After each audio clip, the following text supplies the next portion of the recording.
The new GLP-1 agonist medication, which everybody's talking about, Ken, you know about them too, and all our doctors are trained to be prescribers for those medications. They are basically the new diabetes drugs that have helped and revolutionized the management of type 2 diabetes by helping not only by controlling the sugars, but also with weight loss. And so the newer class of drugs are better than the original class of drugs for weight loss. And what we've seen is that over the course of time, not only have they been successful, but they've reversed the trend in obesity and weight gain in the American population. So we watch this, and there's obviously every drug has a side effect profile, and these are not, different from that. They do carry a huge side effect profile. And we watched and listened and waited for the data to be published. And there was incredible and very compelling data in the research about heart health.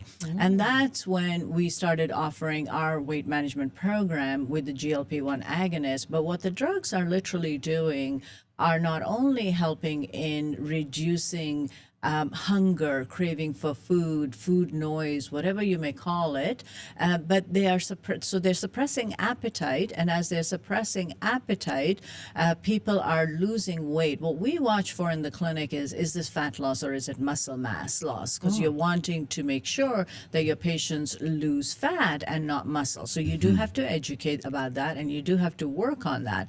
But when what we're seeing published is that people are losing weight, and with that, their risk for heart disease is decreasing. So not only the risk for a heart attack or a cardiovascular event, but also high blood pressure. And so heart disease risk factors are diminishing, and therefore the profile and then the risks are decreasing. So, with obesity, heart risk has been rising. So now what we're going to start seeing is that cardiac events will be decreasing, which is a great deal. But also the drugs can actually have some effect on addictive behaviors. So people that have addictive personalities, that were over drinking, they actually may suppress that desire or the wish to drink. And so addictive behaviors might be coming down. We're noticing that inflammation markers are decreasing.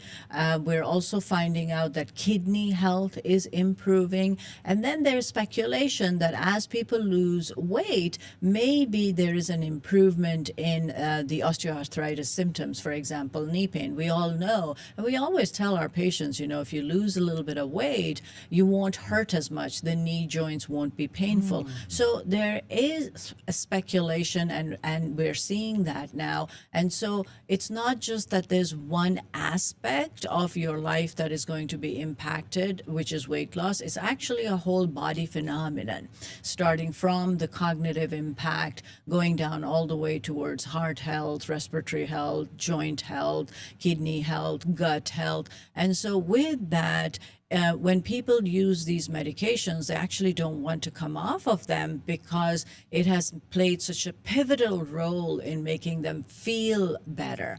And especially with inflammation markers, what I've seen in clinical practice is that where patients' inflammation markers were always high, now with the medication, their inflammation is actually quietened. And they actually tell me, I'm just feel good. And so these things are really significant. And so, yes, the drugs do carry a side effect profile, but despite that, the benefits and the risks have to be outweighed for every patient on an individual basis. And I think they have a very important role to play for many people. And so if you are not sure where you fall in the spectrum and whether you're a good candidate or not, I do think you should talk to your providers. And if longevity is your provider, then come on and talk to us, because I do think it can make a huge difference in how you age. That's so especially good. this time of year.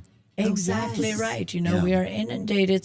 We had our potluck the other day at the office. It was I see actually a lot of fun. leftovers. There were But leftovers what that in the fridge. means is that when everybody brings a little bit, you tend to eat more than you intended to for that day. Especially sugar. And sugar. And there's pots and pots of candy and sugar everywhere.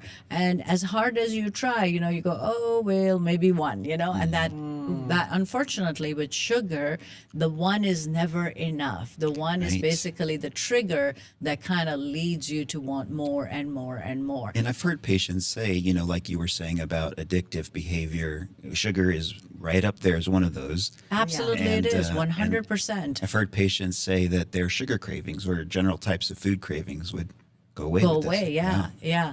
Yes, I've heard that too. It's for different things. Some people will tell me that it's for desserts. Other people will tell me it's for different types of foods, but definitely it impacts on cravings. And that's why they're noticing that people that have a personality. Now, I don't know if it'll do anything for those that love to shop.